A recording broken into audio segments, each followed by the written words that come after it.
Hello, you wonderful people, and welcome to another episode of Super-Fanta-Fi. This being the show where I talk about TV shows of the supernatural, fantasy, and or science fictional genre. For today's episode, I'm going to talk about the latest episode of Penny Dreadful, City of Angels. A lot of really interesting things went down in this episode, so let's break it down. We had that intro I thought was kind of interesting with the whole Santo Muerte situation.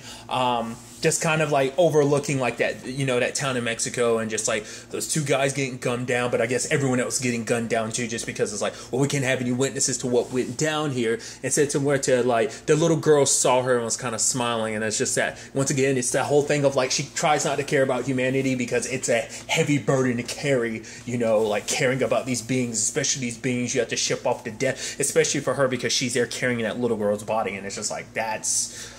Once again, you can understand a little bit, but it's just like also like when your very existence revolves around death, it's going to take its toll on you. But some things that went down in this episode, obviously, like things at the police precinct are going crazy because, like, obviously they're locking up everyone, you know. So Tiago is just kind of like, are you just going to lock up every Chicano that you can find? Like, what the hell? Because he literally saw Riley beating someone up, but the captain is like, the fact of the matter is, just find me a suspect. Give me someone so we can stop these interrogations and stuff like that. So, you know, he made it clear before, like, I just need somebody to blame for this, you know, so find me somebody. So, obviously, Lewis had already informed him about the whole situation about Molly. So, it's like, Tiago's looking into it. He goes to the place that, you know, Hazlitt had spent some of the money on, you know, for him and, Molly. Did not expect Tiago to actually find Molly there, and she was like, so you know. And so for him it's like, so he wanted to know whether it was true about the whole Hazlitt thing. And what was interesting, and it seems like this might go with what I thought before, maybe not, I don't know. She said yes, I had an affair with a married man. He wasn't the first. So like I said, my thought was maybe, once again, still running with this, it could be, hey, her mom does pimp her out to many different people, but maybe Hazlitt was different. Maybe he wanted to give her something, like maybe it was a thing of like, yeah, but maybe he was actually in love with her. Maybe she felt the same, maybe she didn't. But, you know, it's like he gave her this place where she could be away from everything. So it's like, it seems like Hazlitt did something maybe any other dude she got involved with. I mean, maybe it's just this thing of like all these men coming into my life trying to save me from this, like, you know, because for her it's like, Tiago, you're kind of upset because I'm not who you thought I was. You thought I was like, oh, this sweet, wholesome girl, but this is who I am. Like, Sister Molly is all I'll be. And the fact of the matter is, Hazlitt gave me this place where I can be at least for 10 minutes. I can have peace. I don't have to be, you know, it's like we had a moment, sure, but we can't, like, you know, we had that one afternoon and that's all we had. So she was basically like, I don't want to see you, because Tiago was like, I just need to know the truth. But for her, it's like, it's a thing of like, you don't deserve it. It's none of your business for you to even think that I would be involved with, you know, what happened to Hazlitt, to his family and stuff like that. So there's that, you know, situation. At the same time, there's everything with Mateo and Josefina, which that whole situation with Riley was like fucking heartbreaking. Like, he would do something, you know, and part of me was also wondering, I was like, because there was some part of me was like, someone please, somebody step up, do something, but like nothing happened. I was like, Jesus, like, I don't know why. There's some part of me was like hoping like, oh, maybe like Tiago would show up. Like, I don't know if Riley knows that was his sister. Like, not that it would, you know, but I would think it would make him hesitant. Like, I was thinking maybe if Mateo was like, my brother, it's like, wait, your brother, but who knows? Riley's such a piece of shit. Who knows? He'd probably do it even more just to give a middle finger to Tiago, you know? So, and obviously Josefina was kind of like, their mom already has like a lot, like she doesn't want to be like more to the problem, so she's like, don't tell mom, don't tell Tiago, don't tell anybody, you know. And obviously for Mateo, now that he was, you know, a Panchuo, like, you know, he felt powerful, but in that moment he felt weak. And obviously when he gets back home, like, his mom sees from the tattoo, and like obviously everyone's giving him grief except Raul. Raul tries to be a little more like, everybody calm down, because Tiago's going in on him, Maria's going in on him, And for him, it's like, he's like, I'm tired of feeling fucking weak. If I want to be a gangster, I'm going to have to be a gangster if it makes me feel powerful. And he kind of storms off because he's just tired of things being the way they are, like kind of being beaten down and broken type of situation. And Sophia's like, Mom, I got to tell you something. But for her, she's so heated about this, she wasn't listening. And it's so interesting, like almost an interesting turn of fate, that the fact is Sophia ends up seeing a poster of Molly and ends up going to one of her, like, I guess, sermons. And this is the first time we've seen her, like, before we were seeing her singing, and now we see her kind of like preaching and going in. And what was really interesting was her mom's reaction. So some of that wasn't the typical. So like, I'm wondering, is she going a little Vanessa is what I'm curious. Like, Vanessa, like, was kind of, ends up being kind of basically a witch. I'm curious, does she have that? Like, does she have, like, some kind of, like, is that, I think that might be the element they might go with. Like, maybe Molly might end up being kind of like the Vanessa of this series. I'm curious, because, like, I get the feeling like Tiago is kind of the Ethan of it, because he, Ethan was kind of chosen to be the Hound of God, and in Tiago's case, he was touched by Santa Muerte, so that the equivalency is there. I mean, it's almost because like. Because I'm curious, is that mark going to turn into something else besides just being a brand? Like, will it have some effect on him? I'm curious in the grand scheme of things. But like her, and especially when like it seems she's like the devil, Satan's walking amongst it. Can you tell? And then like she kind of started the way she started. Like I said, her mom was just kind of like, okay. I guess her mom just looks at it as a bit of a performance, and it's like, is it just a performance, or was there something there in that moment that she tapped into? I mean, it seems like Molly's definitely got her own bit of darkness that maybe, like, Satan kind of reached out to, because, like, that was the whole reason was, like, the whole reason why Vanessa played her situation out the way it did, so that Dracula and freaking Satan were after her soul.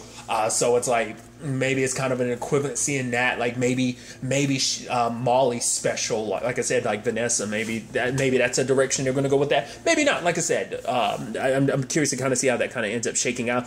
But she ends up like saying like, oh, who wants to basically be saved? And Sofina ends up going up there. I'm like, now that's interesting. So there's that side of things. There's the whole situation with Lewis. Obviously, like, he realizes this isn't just about his buddies, Anton and Sam, that got killed. It's a situation of, like, he knows that, like, obviously this whole Nazi situation is much bigger, so he's willing to go see a gangster named Benny. And we meet Benny, who is played by Brad Garrett. I was like, holy shit, that's awesome. Probably best thing know Brad Garrett from, like, multitude of things, but the thing I best know him from is, like, playing Robert on Everybody Loves Raymond. I'm a big Everybody Loves Raymond fan. I didn't watch the show until, like, more recent years. I'd seen some stuff here and there, but, like, I've seen consistent episodes over the past, like, couple years. So regardless, so it's interesting seeing him in this role and everything, and I love it's like, so what does this have to do with you and, like, the conversation between you and me? You and I. You and me, and then Lewis corrects him, you and I. He's like, hey, Jane Austen, shut the fuck up. I love that line. But what's interesting, too, is like, he's like, why would I have any, like, part to play in all of this? Because for him, he's like, apparently, like, he tried to go to many different temples, but he got rejected from every one of them. But, like, Lewis is like, look at this. Like, there's, like, even to the point, like, we had to have our own, like, a certain park had to be made into our cemetery for all the Jews. Like, the only people, he's like, for him, it's like, no one gives a fuck about Jews. The only people who give a fuck about Jews are Jews. So it's kind of like, we have to look out for ourselves. Like, we're the only ones looking out for ourselves because no one else cares. And so he's asking Benny, because Benny has connections to, like your boss, Mayor, like, he supplies basically guns elsewhere, kind of like resistance fight, not resistance fighter, but it's almost kind of like that. Like, he supplies weapons for a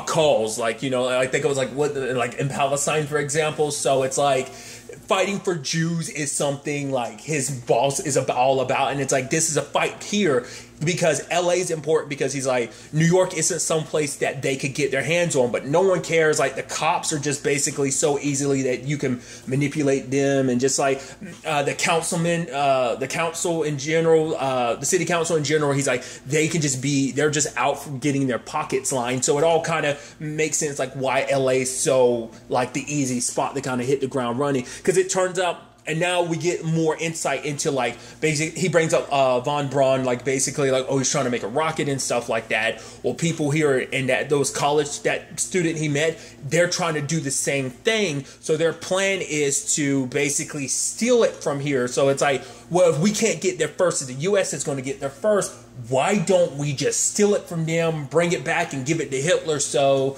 it's like the last thing we need is Nazis with that rocket and everything. So for him, it's like this is kind of the ground floor of like we need to stop the shit here and now because it's going to go bad, if we don't. So, and obviously,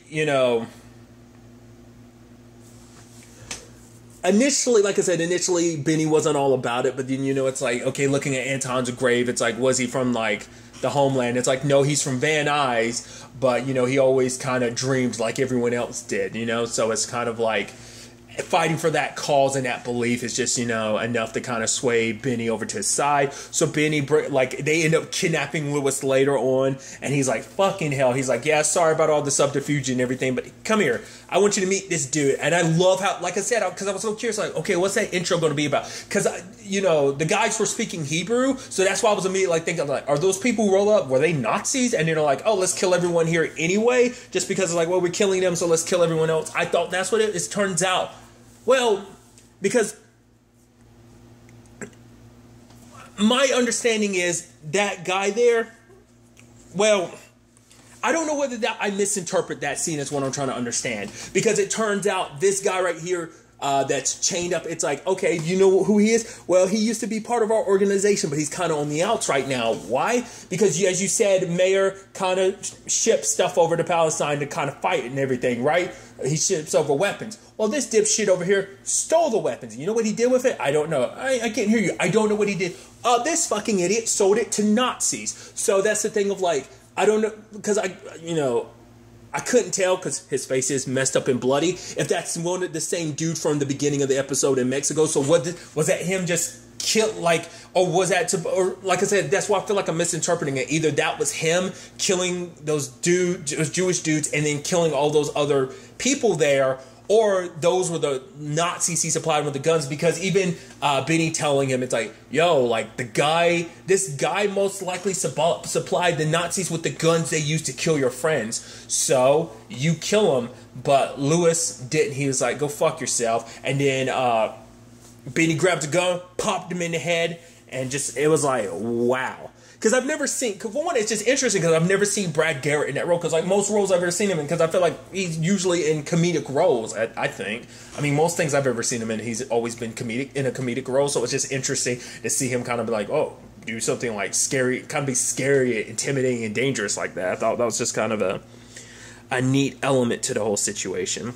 With the whole Mateo situation, though, circling back to that, it's the thing of like, obviously he wants to do more, but, it's just like, what are we going to do? Just sit around and talk, because Reina is like, are we just going to talk? We're going to make them look like home dude that got beat up by Riley earlier in the episode. And obviously for Mateo, he wants to strike because it's like, this is my sister we're talking about, so they, Rico gets in the first slash, like, oh, they find out where, because basically he takes young girls and kind of makes them his. They end up tracking down like his latest girl and then just like bust in, let her go, and then they slash up Riley up good.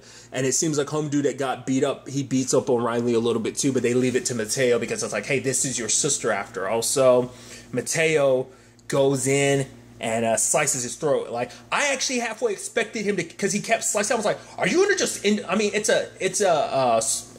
that blade, I was like, you ain't gonna cut his head off. But I'm like, are you gonna keep going? And he just kept going, dropped it at one point, picked it up, and just kept going. I was like, that's brutal. That's a lot of blood. But what I thought was interesting is, like, when he kind of steps back, like, Reina's looking at him, because it's like, oh, like, I'm putting all this points into, like, pushing Rico and the others, but it's like, nah, what I should be focusing on is your anger. To be fair, it's interesting because, like, she was able to feed on, like, I think, obviously her whole thing is, like, she plays with that human hate, that human's, like, darker emotions. Like, she feeds off of it, or rather, she kind of winks and nudges you in the right way.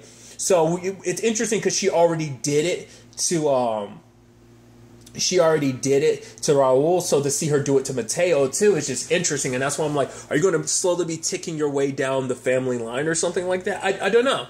Like I said, it's just interesting because now it's just like, she's had a connection to now Raul and Mateo. Santa Muerta has had a connection to Maria, because she's actually come to see her and talk to her, and the whole situation with her and Tiago and his dad. So it's like, half the family has had an interaction with one sister and the other half has had that. And Sofina's kind of in the middle of, like, she hasn't had an interaction with either one. So it's like, I'm curious to see what that means. Like, I just think that's fascinating when you break that down, that, like, half the families, so whether that's significant or not, I feel like it has to be. Maybe it won't be, but I'm curious to see what that ends up being. And speaking of Reina and everything, I love, like, the whole situation of, obviously, the council's meeting and stuff about the road being built and everything. And Councilwoman Beck, there to give good old Townsend the middle finger. She's like, oh, yeah, had some engineers look it up. We don't even have to cut through the places, to build this road. We can actually go around through some places where no one actually lives. Maybe some animals and stuff like that, sure. But it'll add 4 minutes to the drive. But, like, that 4 minutes could be okay. And just like Townsend just looking. But what I love is the look on Alex's face. I was like, ooh, she is pissed. Once again, it's just like, she's like, oh, you getting taken care of. Because it's just like, she's got this well-oiled machine of just pushing Townsend just the right way. But I guess it's also because she knows that Beck pissing Townsend off is going to make him do his thing. So we see him later on with some random, like, dude he picked up on the streets. Then, like, one of the Nazi dudes comes through, kills that dude, drags Townsend away. Turns out he's just not some Nazi dude. He's an American. So I guess he's like, maybe he's an American that believes in the cause type of situation. Or I'm not, I was like, but then I'm like, not unless he's like a kind of like a Nazi sleeper agent, like he's been here the entire time. Like, I'm curious. It could be either or. I'm kind of going with the former, but it could be the latter. But regardless,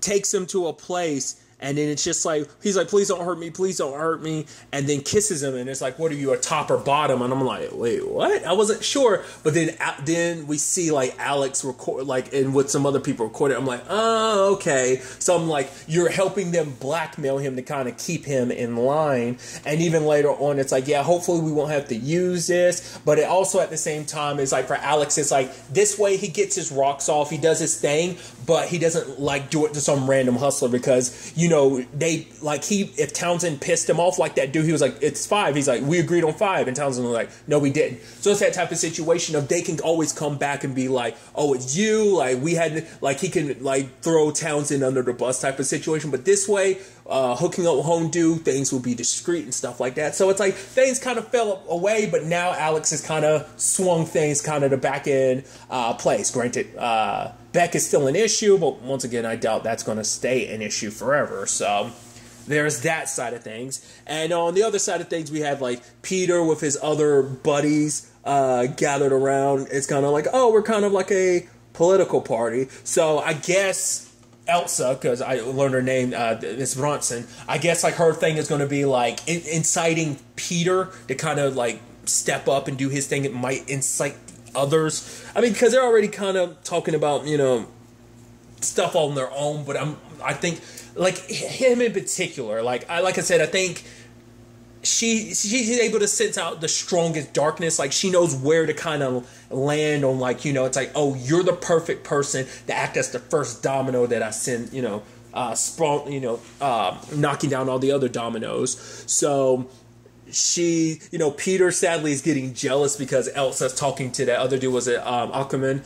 And they're kind of hitting it off and they're singing and stuff, and he kind of feels a little left out. But then he starts singing, but you can see from across the way Miss Croft, which I know I never talked about this because I meant to bring it up the entire time. Like I meant to bring it up in the first episode, but I always think it's interesting because obviously the actor, like I brought up before, he played Frankenstein's monster in the original show, but like his name is Croft, and I'm like, it's Kraft, but it's not. But it just makes me think of Brana, or eventually Lily, because her original last name was, but it's Croft, not, but I was like, is that supposed to be just kind of like is that supposed to just be like a slight wink and nod? Once again, just like little references to stuff without it actually being like a full blown within the continuity of this series. That's a reference. It just kind of like within the confines of it being a TV show. It's like, oh, this is a little wink and nod towards the first. That's what always I kept wondering. It just like I finally brought it up. It took me like 4 episodes to get there, but sorry, it's just something that kept running through the back of my mind. But I thought it was interesting his wife's perspective, because she's like, oh, like, you don't really know who he is, ask him about this, his family. For her, it's more so like, she's like, oh, you're not gonna make me look like the left behind wife type of situation. It's like, you're not gonna embarrass me. And it's just kind of like, basically like, bitch, know your place. Like, you're not gonna embarrass me, and you're not gonna make me the woman that, like, oh, the wife that got left behind. It's like, no, you don't, like, that's why I'm like, so is he crueler than he actually appears to be? It's like, oh, he's got this front of being like a nice guy and stuff like that, but obviously, is there something deeper there? I don't know what that was supposed to mean, but maybe we'll get answers to it soon enough. Didn't stop, obviously, like, because for Elsa, it's just like, oh, like, she's seducing him down this path. Like I said, it's just interesting the different perspectives and the different way she's leading, Townsend and Peter and Mateo, as well as a lot of people on each route. 3 different routes. She's kind of getting it all kind of, getting everything bubbling from multiple directions for it all to have a head-on collision, three-way collision, So that's interesting. Then there's the whole Frank situation. I was not calling Frank Jr. Frank situation where he's telling that creepy ass story about that little girl that was taken, and then it's like, oh, he cut off her arms and her legs and used wires to make her look like she was still alive. And it's like, that was in Pasadena, a couple blocks away. And I was like, wow. And then and once again, Frank, I'm assuming because Frank is her, has the ability to transform. So he made himself look like the little girl. And it's like, oh, what was it she said? I forgot, she was basically like she was in pain or something like that, or it hurt so much, and then pops up with no arms and legs. So I'm like, so what is that supposed to do? Like, is that just you getting your rocks off your shits and giggles, or is there some purpose to why you're like freaking the hell out? Once again, it's one son in particular. Why is it Tommy and not the other son? That's what I'm so curious about. Maybe that's supposed to play into something too, like, fear. I mean, to be fair, that's what this all kind of is too. Fear is the greatest way to kind of manipulate someone into doing something terrible. Like, humans, when they act out of fear, is when shit kind of goes really bad. So maybe that's kind of fitting into that. Who knows? I didn't talk about it, but Mateo and the others dumped off Riley's naked body near the police station and stuff like that. Obviously, it was, a statement and everything. So there's that. And then finally, we had at the very end, Molly's doing the dishes and everything. And lo and behold, Tiago shows up. Not a single word said. Just going, like, she washes the dishes. He dries them and stuff. So it's like... Because, like, even Tiago was joking with Raul because he talked about the fact is of, like, oh, yeah, like, there's, the complicated thing between him and Molly. So, once again, it's just, like, interesting how these stories end up intersecting in that regard, because it's like, okay, so now your sister's connected to this, and obviously, like, that was, so it's like, how's that going? Because I doubt she knows Safina's your sister, and I doubt Safina knows that you and Molly are a thing, but, obviously, I'm curious to see what his family life's going to be like now, especially because it's like, because for one, Mateo knows, hey, you're the one that put a bullet in Raul, but Raul was like, don't say that, don't tell any, like, there's a lot of secrets in that family of like, okay, like, Raul hasn't said anything to his mom. I don't know if he has said anything to Tiago, because the thing, we don't really know for sure if Tiago knows that Raul knows that it was him. Not unless Raul said anything, but he hasn't really said anything. It's just like, oh, he's like, yeah, I'm awake, and they just he sat on the bed next to Raul. That was about it, but who knows if it happened in between scenes and stuff like that type of thing. Josefina's got her secret and everything, so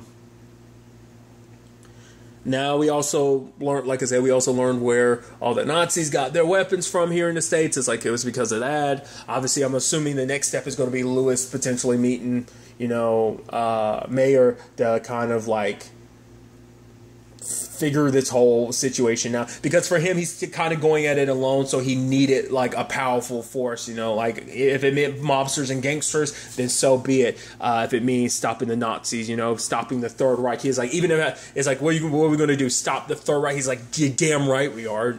So it's interesting because I feel like we're still nowhere closer to figuring out who the hell killed Hazlitt and why. I mean, maybe it's connected to Molly's mom. Like I said, maybe it could be a Vanessa thing of like, oh, it just seems like it's something normal from the beginning, but then eventually it's, well, Vanessa was very clearly like there was something else going on with Vanessa even from the beginning. But like, I'm wondering, is it going to be like it's meant to look like a all regular murder, but maybe there is something deeper to it. It's interesting because it's almost like it seems like the murder is taking a back seat. Like, I guess it's supposed to be like a little bit of a powder keg in itself. I mean, because that in itself led to like fear, just the hatred and racism and prejudice, along with the fear, is kind of what brought everything to where it is. And obviously, like you have Alex, Elsa, and Reina kind of all playing into that. So I'm really curious to ultimately see where all this ends up taking us going forward into the next episode. But really, that's all I want to talk about. Till the next time we meet, be happy, be safe, love life to the fullest, and enjoy it. Good day and goodbye.